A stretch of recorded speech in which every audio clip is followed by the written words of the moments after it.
Hari ini kita akan belajar kembali kebenaran firman Tuhan. Bapak Ibu, kita akan banyak belajar tentang mengendalikan hati, menguasainya. Karena selama kita tinggal di bumi, kita selalu ketemu dengan orang-orang yang jengkelin, bencekno, nyebelin, nyakitin. Karena kita nggak bisa jaga mulut orang lain, kita nggak bisa atur sikap orang lain, kita nggak bisa mengendalikan kelakuannya orang lain. Dia bersikap semaunya sendiri. Dia bisa ngomong apa saja, dia bisa bertindak seperti apapun juga. Tapi bagian kita adalah menguasai hati kita sendiri, menjagainya. Jangan sampai kita terjebak dengan jengkel, kesel, marah, dongkol. Kalau kita terjebak dengan amarah, jengkel, kesel, dan akhirnya sakit hati, ujungnya yang rugi adalah kita sendiri. Hari ini kita belajar menguasai hati dan mengendalikannya sepenuhnya untuk Tuhan. Kita ini belajar mengendalikan hati karena kita selalu ketemu dengan orang-orang yang nyebelin. Sekalipun kita tinggal dengan serumah, orang serumah, even orang yang kita sayangi sekalipun, seringkali berbuat yang menjengkelkan dan menyebalkan. Seringkali orang-orang yang kita cintai malah kelakuannya kadang seringkali buruk dan jelek. Tapi hari ini kita mau menjagain hati kita begitu rupa, menaklukkannya kepada Kristus. Jangan sampai kita malah terjebak di dalamnya dan akhirnya kita yang kesel, kita yang rugi, kita yang tidak bisa menikmatin semua janji Tuhan. Di sekitar hidup kita ini, siapapun orangnya, bisa saja dia bersikap yang tidak menyenangkan hati kita. Dan bagian kita hari ini, kita mau belajar mengendalikan hati kita ini. Kita akan lihat contoh kisah di Alkitab adalah orang-orang yang pernah disakitin hatinya. Dan apa reaksi mereka? Kita akan lihat di 1 Samuel pasal yang pertama ayat yang ke-6 dan 7. Tetapi madunya selalu menyakiti hatinya supaya gusar, karena Tuhan telah menutup kandungannya. Siapa itu? Hana dan Penina. Kandungannya Hana sudah ditutup oleh Tuhan. Bapak Ibu bisa baca seluruh pasal 1 ini baru tahu cerita yang sejatinya, yang sesungguhnya. Tapi madunya namanya Penina selalu nyakiti hatinya supaya ia jengkel. Kadang ada orang-orang yang terlalu ngomongnya nyelekit, ngomongnya jelek, ngomongnya negatif di sekitaran hidup kita. Dan kita mesti enjoy saja, nggak usah dipikirin. Tapi kebanyakan dari kita kepikiran, nggak bisa tidur, marah beberapa orang sampai pingin balas dendam dan lain sebagainya. Ini persis seperti yang dialami oleh Hana. Bertahun-tahun loh. Perhatikan ya. Tetapi madunya selalu menyakiti hatinya supaya ia gusar, supaya dia jengkel, supaya dia marah, supaya dia kecewa dan lain sebagainya. Karena Tuhan telah menutup kandungannya.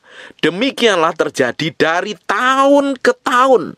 Setiap kali Hana pergi ke rumah Tuhan, Penina menyakiti hati Hana sehingga ia menangis dan tidak mau makan. Sampai disakitin begitu rupa, nggak doyan makan, nangis terus, kurang tidur terus, akhirnya migrain.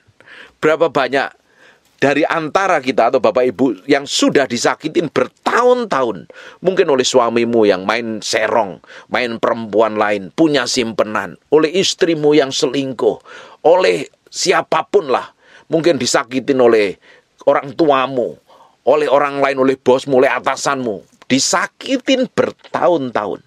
Dengerin baik-baik. Apa yang dilakukan Hana? Bapak Ibu bisa baca. Saya juga pernah khotbahkan tentang ini. Hana pergi ke rumah Tuhan. Dia mengadukan apa yang dialami di hadapan Tuhan. Karena kasusnya Hana tidak punya anak, dia ngomong sama Tuhan. Dia bernasar sama Tuhan. Kalau engkau beri aku anak, aku akan serahkan kepadamu. Hana minta anak, Tuhan kasih nabi. Namanya Samuel, lahir. Dan ternyata yang lahir bukan hanya Samuel. Tuhan beri anak laki-laki dan perempuan yang lainnya. Tuhan selalu kasih bonus double porsi selama sikap hatinya benar. Awalnya Hana stres sehingga nangis dan tidak mau makan. Kepikiran terus, bertahun-tahun disakitin. Tapi Hana tidak mau balas. Tapi Hana tetap cari Tuhan. Hana mengadukan masalahnya sama Tuhan. Kalau Bapak Ibu sedang mengalami tersakitin, kau sedang tersakitin oleh seseorang, jangan punya niatan apapun untuk membalas. Jangan pernah terbesit di dalam hatimu, pingin melukai balik, pingin menyakitin balik, serahkan sepenuhnya ke hadapan Tuhan. Tuhan sendiri yang akan bertindak, Tuhan sendiri akan bekerja, Tuhan sendiri akan lakukan bagiannya. Nah, waktu kita disakitin, bagian yang terbaik yang harus kita lakukan adalah menjaga hati kita. Kita kan nggak bisa ngerem mulut orang. Kita nggak bisa jagain mulut orang. Kita nggak bisa ngatur mulut orang. Yang kita bisa atur adalah mulut kita sendiri. Yang kita bisa jagain adalah hati kita sendiri. Jangan sampai kita nangis terus-terusan, kepikiran terus-terusan, akhirnya nggak doyan makan, nanti kamu tambah kurus. Ya kalau gemuk jadi kurus, ya masih oke. Tapi kalau udah kurus, stres, bingung, penyakitan, dan lain sebagainya, kamu yang rugi sendiri. Jangan sampai kepikiran dengan perkataan buruk orang lain. Orang itu berhak ngomong apapun juga loh. Saya seringkali dikatain netizen, wah diomong-omongnya jelek-jelek. Kalau perkataannya terlalu parah, ya saya blokir, itu kelar. Kalau Bapak Ibu dengar perkataan buruk, indahkan saja. Jangan dipikirin. Yang jadi masalahnya bagaimana kalau kamu dengar perkataan buruk, yang memperkatakan buruk adalah orang yang seranjang dengan hidupmu, alias pasangan hidupmu, atau orang serumah dengan engkau. Belajar tetap mengendalikan hati. Belajar tetap menguasai hati. Jangan sampai terpancing untuk marah. Jangan sampai terpancing untuk sedih. Belajar mengendalikan diri dengan baik. Apa yang saya sampaikan ini kelihatannya enteng, tapi bagi Bapak Ibu yang sedang menjalaninya, engkau sedang struggle, engkau sedang berjuang. Saya pernah disakitin, saya pernah dilukain, saya pernah perlakukan buruk oleh atasan saya, bahkan oleh gembala saya. Waktu itu kejadian udah puluhan tahun yang lalu. Tapi saya memilih bersikap hati dengan benar. Saya tidak ingin balas, justru saya melakukan seperti yang Tuhan mau. Kadang saya temuin orang yang benar-benar neken saya, memperlakukan buruk saya bilang, I'm sorry, saya yang salah. Ternyata saya melakukan bagian saya, Tuhan akhirnya lakukan bagiannya, membela saya. Nah, menjagain hati ini tidak gampang. Kita kan seringkali terpancing untuk marah, terpancing untuk ngomel, terpancing untuk kesel, terpancing untuk jengkel. Kalau ketemu orang yang bencek tiap hari, ketemu yang suami yang selalu melukai, menyakitin terus-terusan, ketemu istri yang mulutnya jahat bukan main. Ada orang-orang kayak begini. Ketemu orang yang kelakuannya buruk, yang lebih parah lagi kalau pasanganmu itu berkelakuan busuk dan jahat. Bagaimana sikap hati kita? Lepaskan pengampunan, relax dan enjoy saja. Nikmatin hidupmu. Dengerin baik-baik. Selama pasanganmu belum bertobat, selama orang di samping itu belum bertobat, masih ada kemungkinan dia akan terus ngomong buruk, ngomong jelek, nyakitin dan melukai. Nah, kita kan nggak bisa rubah dia, kita nggak bisa rubah pasangan kita nggak bisa merubah orang lain. Bagian kita adalah menjagain diri kita nih loh, dengan baik, menjagain hati kita. Datang sama Tuhan, seperti Hana, disakitin bertahun-tahun, dia tetap setia cari Tuhan, dia tetap kejar cari Tuhan, dia laporin masalahnya sama Tuhan. Akhirnya Hana punya anak, bahkan dikasih bonus. Hana minta anak, Tuhan kasih nabi buat bangsa Israel. It's powerful. Tuhan punya maksud dan tujuan dari setiap yang terjadi dalam kehidupan kita. Sekalipun kelihatannya tidak enak, kadang Tuhan izinkan ada orang-orang yang di sekitar kita itu loh, membentuk kita. Respon kita harus benar. Dengerin baik-baik. Respon hatimu harus benar di hadapan Tuhan. Jangan sampai berespon salah. Ujungnya engkau nggak akan dapat mujizat seperti yang Hana alami loh. Belajar menikmati sekalipun itu sakit rasanya. Jalano sama Tuhan, jalano sama Gusti Yesus. Tuhan pegang tanganmu, Tuhan tidak pernah meninggalkanmu. Selama hatimu nempel sama Tuhan, Tuhan yang jadi pembelamu. Kita lihat lagi. Ini Hana disakitin bertahun-tahun. Kita lihat lagi di 1 Samuel pasal yang ke-25 ayat 2 dan 3. Ketika itu ada seorang laki-laki di Maon yang mempunyai perusahaan di Karmel. Ini suaminya kaya, punya perusahaan. Nah, dengerin baik-baik, ibu-ibu, ini terutama yang suamimu kaya dan hari ini sering nyakitin hatimu, melukai hatimu, pelakuannya kasar, sikapnya kasar, cocok dengan firman. Ketika itu ada seorang laki-laki di Maon yang mempunyai perusahaan di Karmel. Orang itu sangat kaya. Ini golongan konglomerat nih, golongan sosialita. Perhatikan baik-baik. Ia mempunyai 3.000 ekor domba, 1.000 ekor kambing. Ialah ada di Karmel pada pengguntingan bulu domba-dombanya. Nama orang itu Nabal. Dan nama istrinya Abigail. Perempuan itu bijak dan cantik. Istrinya bijak, sudah begitu cantiknya luar biasa. Mungkin hari ini mulus, glowing mukanya, wangi badannya, dan sikapnya itu luar biasa. Manis sekali ini perempuan. Ini bijaksana sekali. Perhatikan apa yang terjadi. Tetapi laki-laki itu kasar dan jahat kelakuannya. Ia seorang keturunan Kaleb. Kaleb itu kok punya keturunan modelnya kayak begini. Siapa yang dicontoh juga? Perhatikan. Kalau laki-laki itu bersikap kasar dan jahat kelakuannya, pasti istrinya pun ketepa. Dia pasti juga kena perlakuan kasar dan perlakuan jahat. Istrinya itu hidup bertahun-tahun dengan namanya si Nabal ini loh. Pasti ya terluka, pasti ya tersakiti. Bapak Ibu nanti cari khotbah saya judulnya Wanita Bijaksana Bersuami Bebal. Itu ada saya pernah khotbahin, cari di YouTube tuh. Saya pernah ajarin ini. Dan Abigail ini istri yang bijaksana, penuh hikmat, sabarnya luar biasa. Ujungnya Bapak Ibu apa yang terjadi? Ketika Nabal bikin perbuatan yang tidak berkenan, ujungnya dia harus dibinasakan.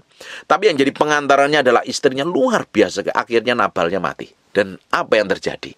Orang baik, orang bijaksana, orang yang jalan tetap sama Tuhan itu ujungnya pasti ngalami kemenangan. Seperti cerita sebuah film. Tokoh-tokoh atau pemeran-pemeran yang jahat kelihatannya menang di depan. Dan pemeran-pemeran baik, aktor-aktor yang baik di dalam film itu seringkali yang kelakuannya baik, yang orangnya bagus dan sikapnya manis, biasanya kalah di depan. Tetapi ujungnya ngalami kemenangan. Bukankah hidup kita seringkali ngalami seperti itu? Bapak Ibu, akhirnya apa yang terjadi? Abigail diambil istri oleh Daud. Tuhan selalu bikin pembelaan. Hari ini, kalau kita ngalami hal yang gak enak, perlakuan yang gak enak, anggap saja Bapak Ibu sedang nonton sebuah film. Dan Ibu menjadi figur karakter yang baik, yang kalah di depan. Dan ujungnya engkau akan mengalami kemenangan. Karena Allah bersamamu, Allah bersama hidupmu, Roh Kudus menyertaimu. Allah yang menjadi pembelamu. Jalan saja sama Tuhan. Kita ini kalau nonton film, kalau semuanya serba baik, nggak ada karakter jeleknya, film itu membosankan. Film itu nggak menarik lagi. Tapi ketika ada karakter-karakter yang jahat, karakter-karakter yang buruk, dan orang yang baik itu disakitin, tapi ujungnya ngalami kemenangan, itu menjadi film yang terbaik loh. Hidup kita kan seringkali ngalami kejadian yang seperti itu. Kita sudah bersikap baik. Kita sudah layani dengan baik. Kita layani istri kita. Kita layani suami kita. Kita sudah bersikap manis. Kita sudah takut akan Tuhan. Kita sudah cinta sama Tuhan. Tetap aja memiliki pasangan yang nyakitin. Tetap saja memiliki pasangan yang melukai. Mulutnya jahat. Bertahun-tahun rasanya pingin nyerah saja. Tuhan, aku udah capek punya pasangan hidup kayak begini. Ada orang-orang seperti itu. Saya pernah ngonselingin beberapa orang ngalami kejadian yang berat rasanya. Lebih baik engkau panggil aku ke surga. Lebih baik aku ketemu dengan Tuhan daripada hidup ketemu dengan pasangan model kayak begini. Dengerin baik-baik Bapak Ibu. Kalau engkau setia, engkau berjalan bersama Tuhan, Tuhan akan berikan kekuatan. Tuhan tidak akan pernah biarkan seumur hidupmu menderita. Tuhan kita bukan Tuhan yang jahat. Dia Tuhan yang baik.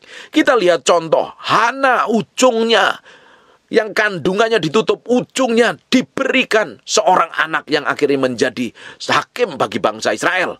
Namanya Nabi Samuel. Dan setelah Nabi Samuel lahir anak-anak yang lain. Dan hari ini kita lihat, Abigail pun juga mengalami perlakuan yang buruk, punya suami yang jahat, kelakuannya yang buruk, kasar. Pasti ini ngomongnya juga kasar. Tapi ujungnya Tuhan juga lakukan pembelaan.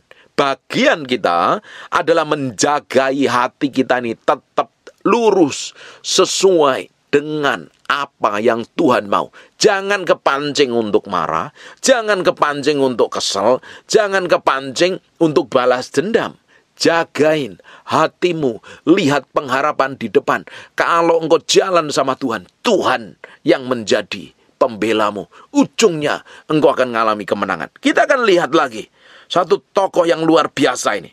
Kita lihat di Kejadian pasal yang ke-50, ayat yang ke-15. Ketika saudara-saudara Yusuf melihat bahwa ayah mereka telah mati, berkatalah mereka, boleh jadi Yusuf akan mendendam kita dan membalaskan sepenuhnya kepada kita segala kejahatan yang telah kita lakukan kepadanya. Saudara-saudaranya jahat.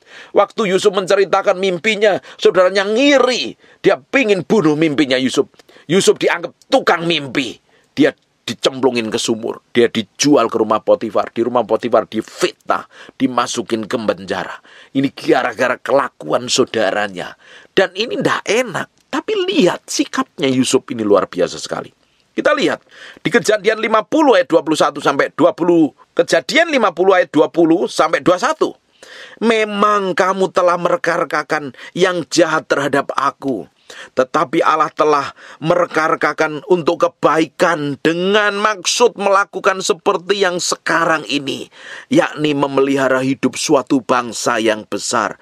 Jadi janganlah takut, aku akan menanggung makananmu dan makan anak-anakmu juga. Demikian ia menghibur mereka dan menenangkan hati mereka dengan perkataannya. Powerful nggak? Luar biasa nggak ini? Yusuf diperlakukan buruk.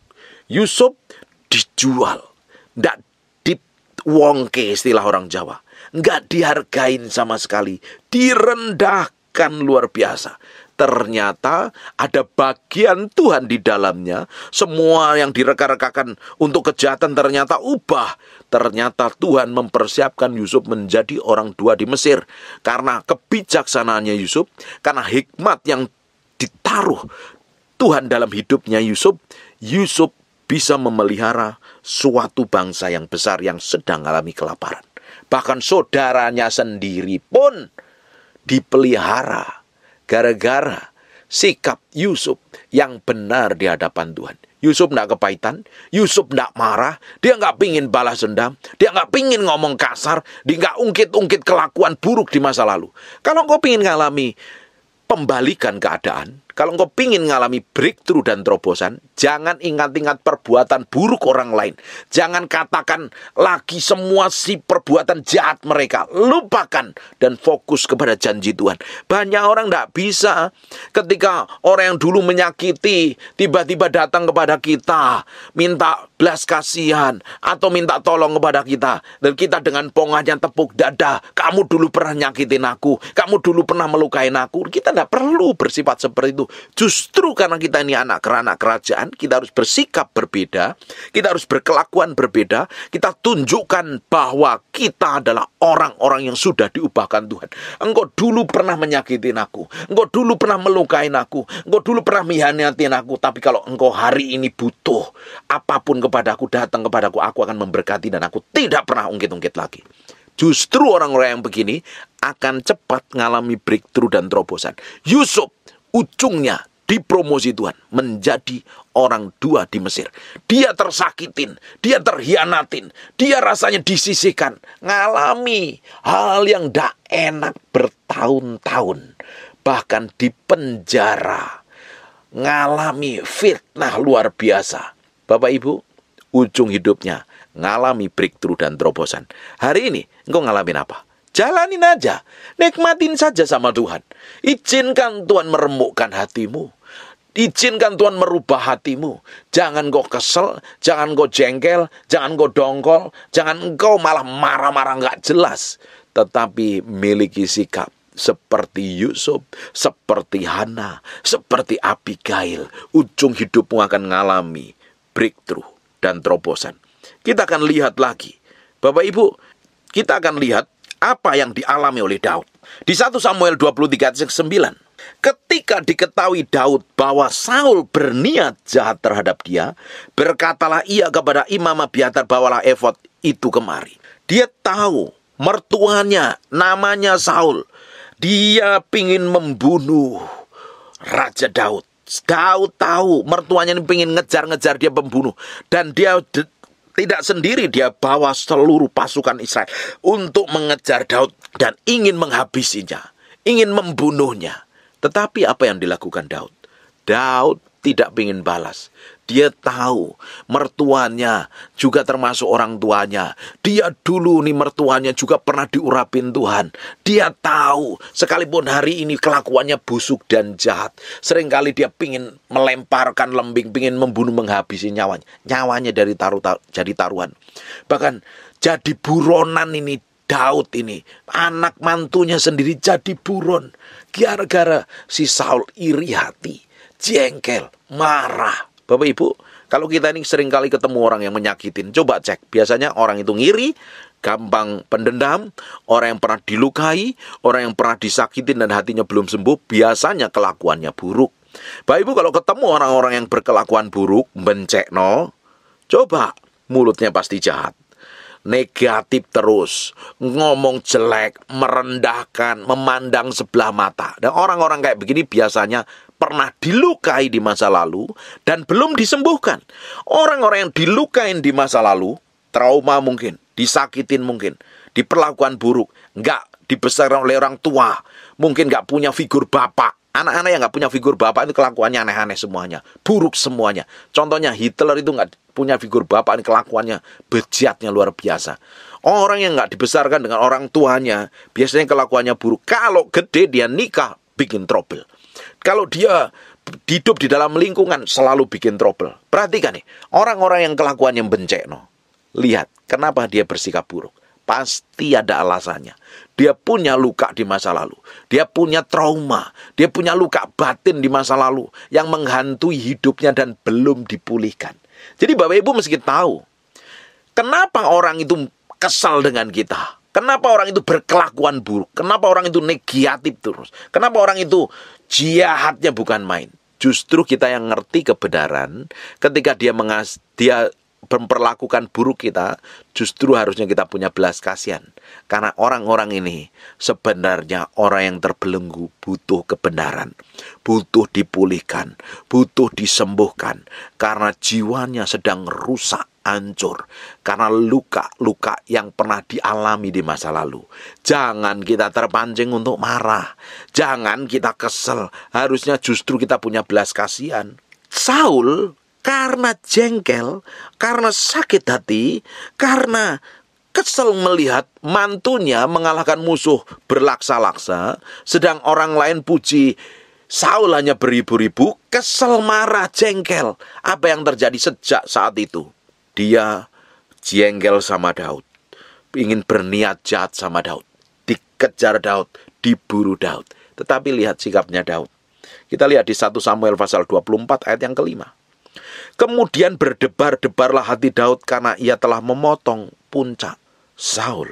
Daud tidak enak hati. Dia tahu bahwa Saul ini pernah diurapin Tuhan. Dan dia tidak mau suatu hari dia, perhatikan baik-baik, setelah Daud memotong ujung jubahnya Saul, hatinya berdebar-debar. Kita akan lihat di 1 Samuel 24 ayat yang ke-8 mulai. Kemudian bangunlah Daud, ia keluar dari dalam gua itu dan berseru kepada Saul dari belakang, katanya, "Tuanku Raja." Saul menoleh ke belakang, lalu Daud berlutut dengan muka ke tanah dan sujud menyembah. Lalu berkatalah Daud kepada Saul, "Mengapa engkau mendengarkan perkataan orang yang mengatakan, sungguhnya Daud mengikhtiarkan celakamu? Ketahuilah pada hari ini matamu sendiri melihat bahwa Tuhan sedang menyerahkan engkau ke dalam tanganku. Dalam gua itu ada orang yang telah menyuruh aku membunuh engkau. Tetapi aku merasa sayang kepadamu karena pikirku aku tidak akan menjamah tuanku, sebab dialah orang yang diurapi Tuhan. Lihatlah dulu ayahku, lihatlah kiranya puncak jubahmu dalam tanganku." Dia panggil ayahku loh. Karena dia tahu ini orang tuanya. Dia nikahin anaknya. "Sebab dari kenyataan bahwa aku memotong puncak jubahmu dan tidak membunuh engkau, dapatlah kau ketahui dan kau lihat bahwa tanganku bersih daripada kejahatan dan pengkhianatan. Dan bahwa aku tidak berbuat dosa terhadap engkau. Walaupun engkau ini mengejar-ngejar aku untuk mencabut nyawaku." Dikejar-kejar.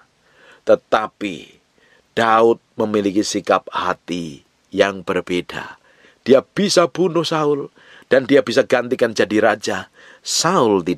Daud tidak mau. Dia ngikutin maunya Tuhan. Dia ngikutin kehendak Tuhan. Akhirnya apa yang terjadi? Tuhan, ujung dari kehidupan Daud dipromosi Tuhan.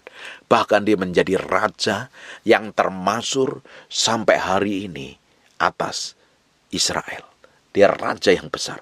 Tidak akan ada pernah raja seperti Daud.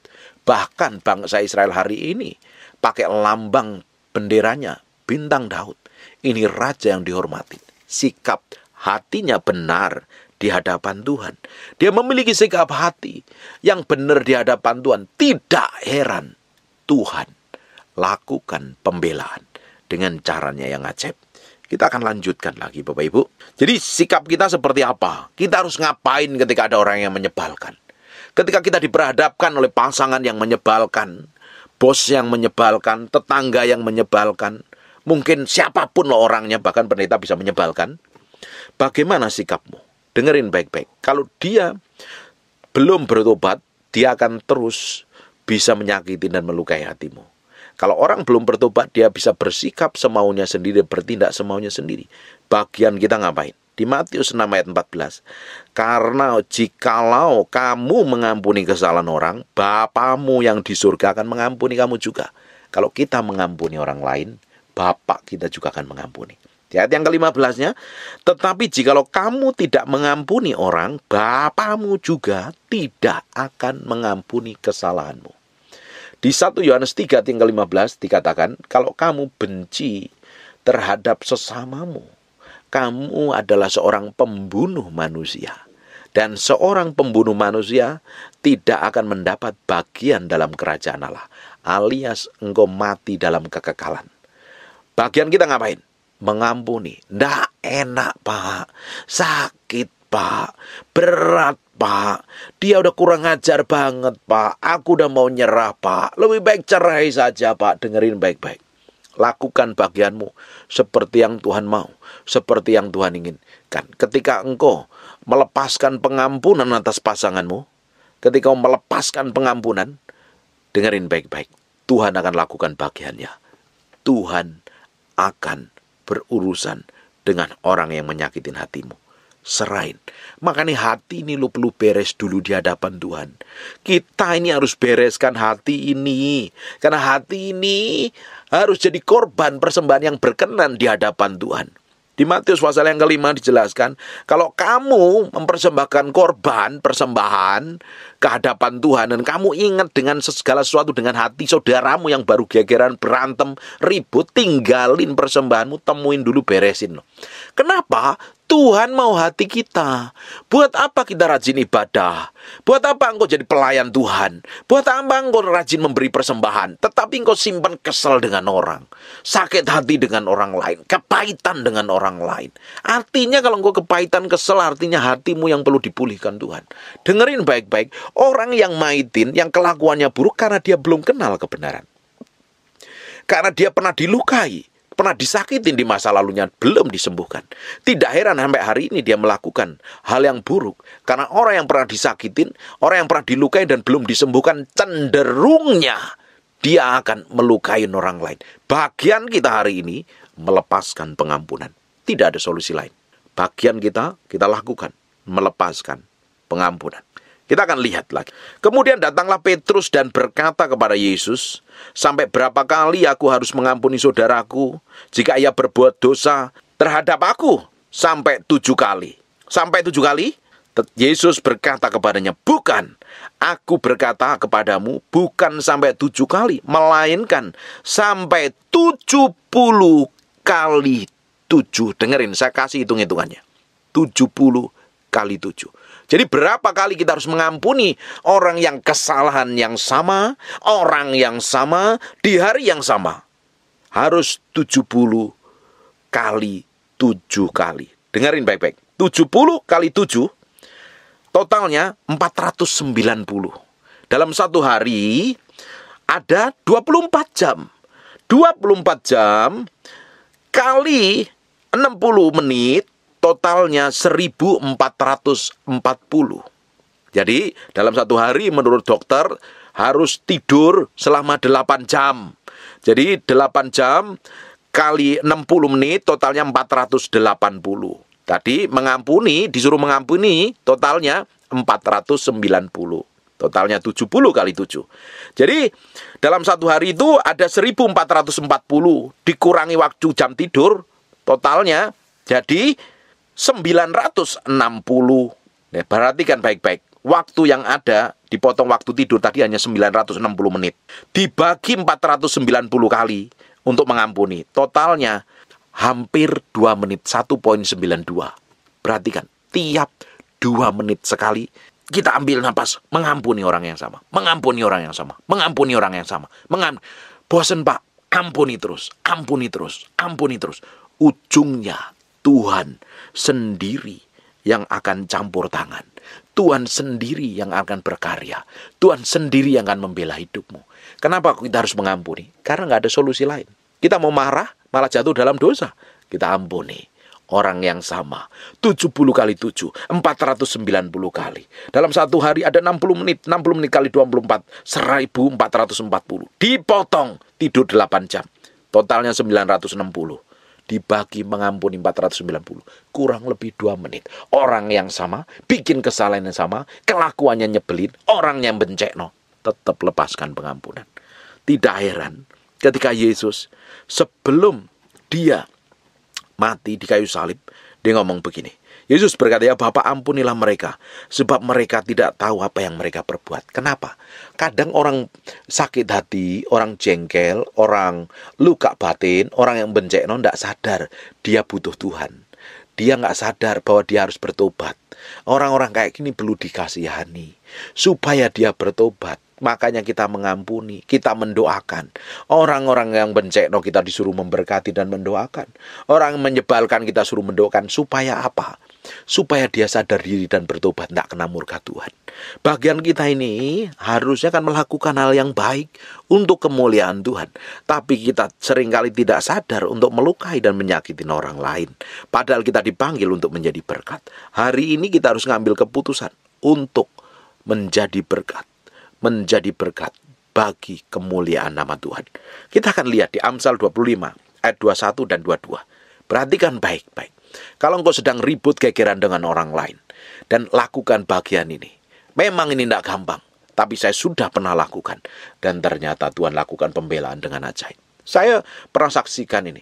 Saya pernah diperlakukan buruk sekali, difitnah, dituduh, dan ternyata mengerikan pembalasan Tuhan.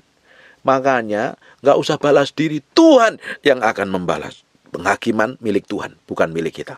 Pak, aku nggak terima loh, aku disakitin bertahun-tahun loh. Lakukan bagianmu. Seringkali saya ini ketika disakitin malah saya datangin, saya minta maaf. Saya turunkan ego saya. Saya taruh, saya merendahkan hati saya di hadapan Tuhan. Dan Tuhan lakukan pembelaan. Tapi banyak orang nggak bisa.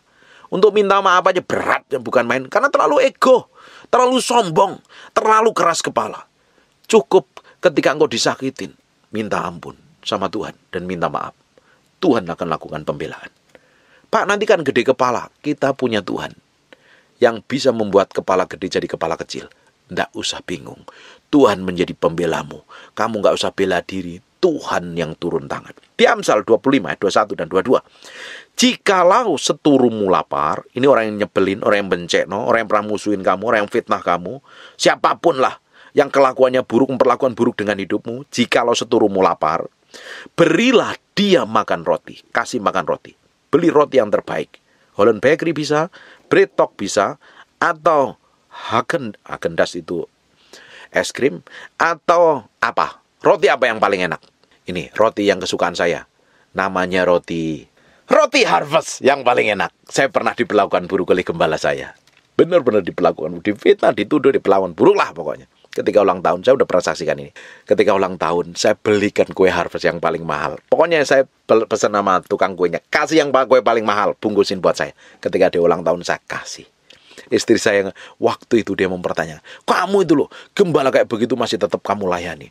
Mau ulang tahun kamu berikan kue, udah biarin aja. Suatu hari kamu akan ngerti apa yang saya lakukan. Saya lakukan bagian saya. Saya lakukan di Amsal 25, 21 dan 22. Meskipun dia nggak lapar, meskipun dia nggak kekurangan, dia orang kaya waktu itu, dia pengusaha kok. Anaknya orang kaya malahan di gembala saya waktu itu.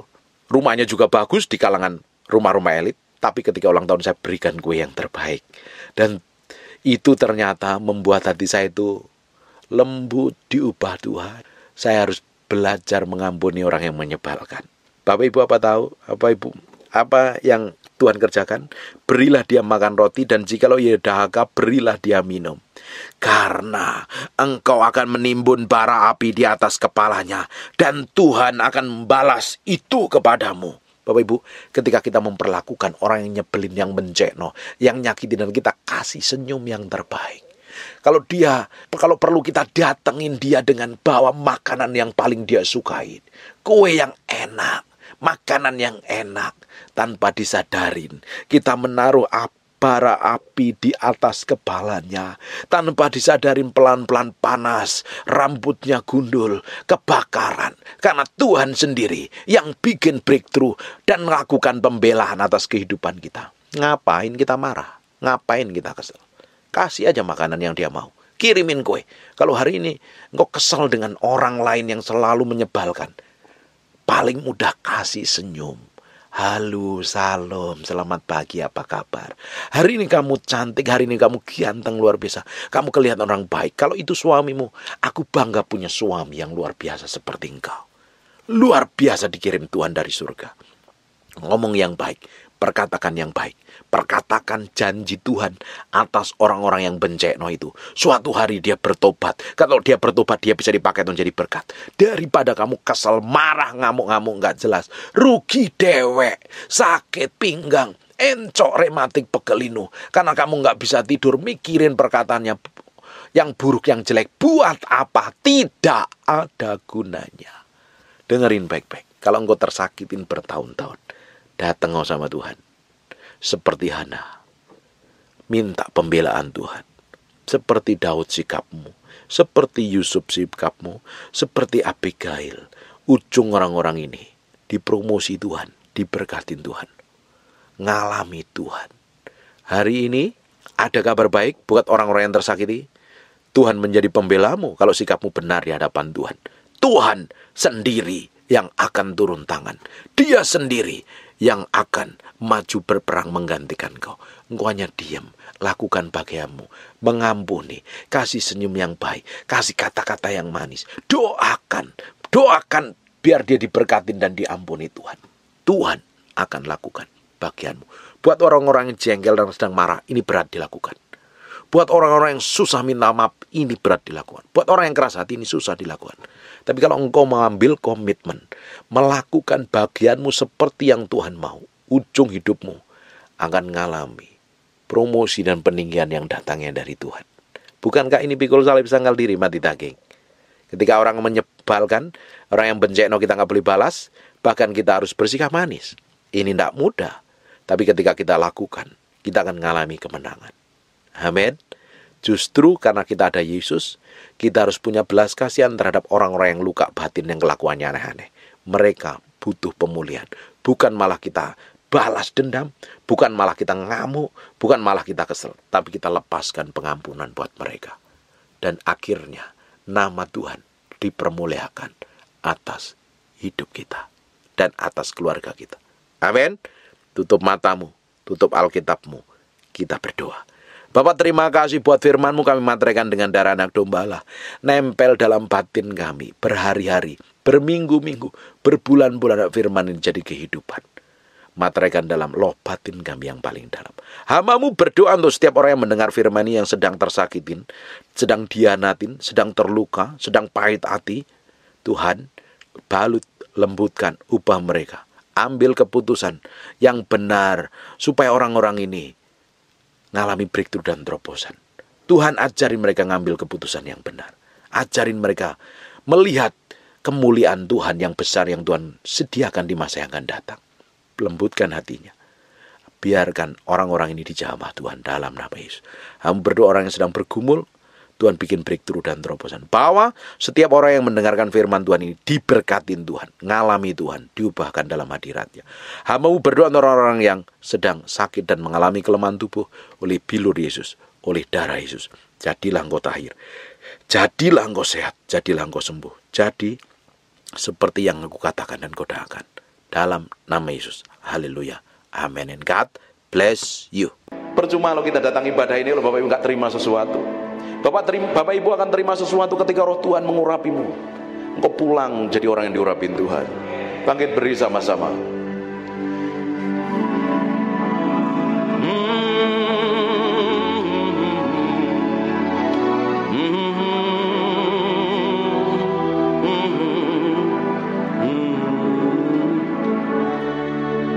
Come breathe upon me, breath of God. Breathe upon me,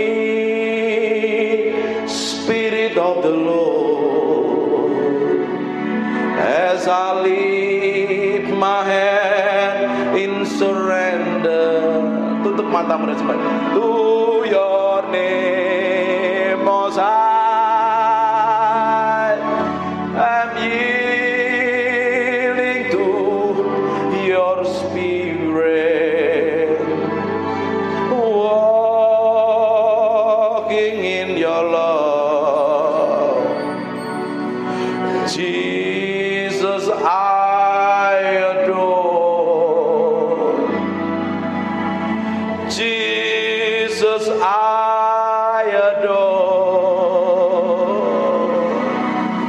Jesus, I adore your holy name. Come breathe upon me, breath of God. Breathe upon me, Spirit of the Lord. As I lift my hand in surrender to your name, Most High. I'm yielding to your spirit, walking in your love. Jesus, I adore. Jesus, I adore. Jesus, I adore your holy name. Mekerebekonomo santekini. Terus Tuhan. Inara lamanya siribini mianamu. Ini miana naramu. Terus angkat suaramu sembah Dia. Maka namanya sirimiana nama. Terus sembah Dia. Nyanyikan mazmur yang keluar dari hatimu, sembah Dia.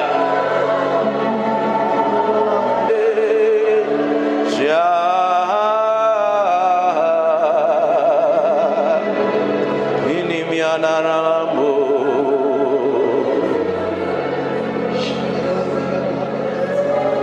Terus Tuhan, biar pengurapan-Mu turun dalam ruangan ini. Buat sesuatu yang berbeda siang hari ini. Bukan karena kami, tapi karena Engkau. Hadirat-Mu memenuhi orang yang haus dan lapar akan Engkau. Urapan-Mu sedang turun dalam ruangan ini. Terus semakin kuat. We thank you, we praise you, we adore you. We thank you, we praise you, we adore you. Terima kasih siang hari ini. Terima kasih Tuhan. Terima kasih. Terima kasih.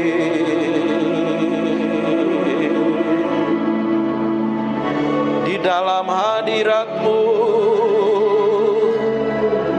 kami diubahkan mengenal Engkau.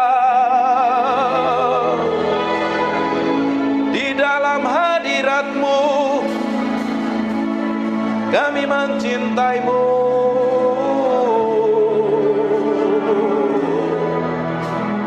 Mencintaimu, Roh Kudus, Roh Kudus.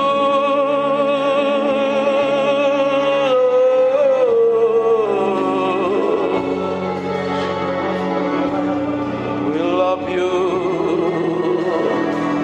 we praise you, we adore you. Tetap tinggal di dalam hadirat-Mu, sebab kami mencintaimu. Oh Tuhan,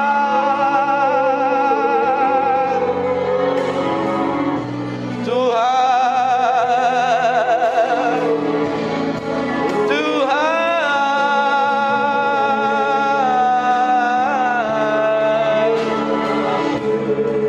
Naralamo senemede pianaramo, ikiri pianananamo se,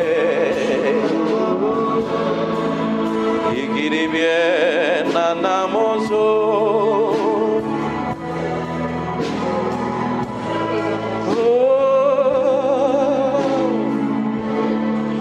We praise you, we praise you, we praise you. We praise you, we praise you.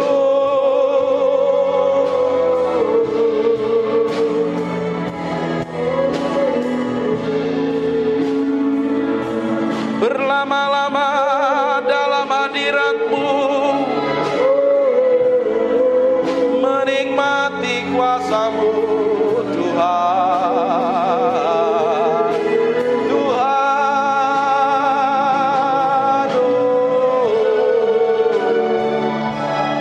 Inananaramore, ikinemiananaranamos. Terima kasih Tuhan. Biar roh hikmat wahyu turun di antara kami, menyingkapkan pribadi-Mu yang ajaib, sehingga kami mengerti kehendak-Mu, berjalan dalam pusat hati-Mu. Oh Tuhan, siang hari ini urapi kami semua tanpa terkecuali. Kami adalah orang yang mencintai-Mu dan mengasihi-Mu.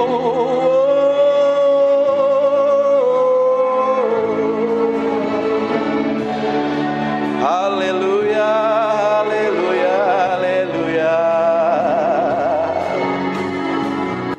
Terima kasih. Yang merasakan hadirat Tuhan kasih tepuk tangan yang meriah. Hanya untuk Raja yang mulia. Haleluya. Amin. Silakan duduk dalam hadirat Tuhan.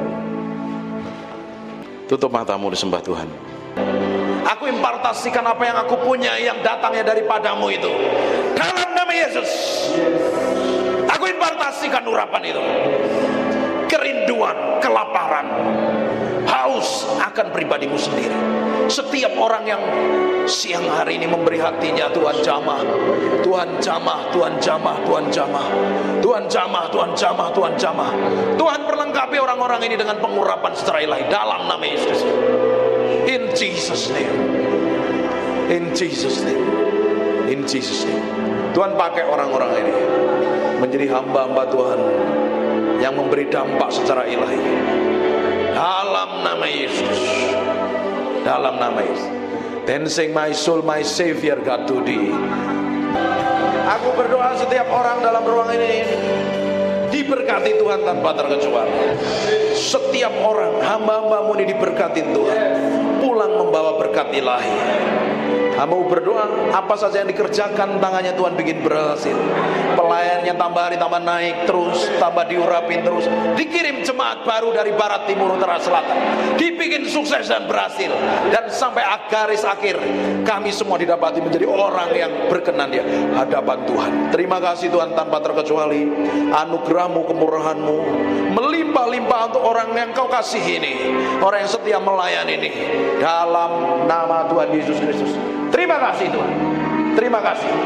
Aku berdoa biar anugerah dan kemurahan-Mu melimpah-limpah dalam nama Tuhan Yesus.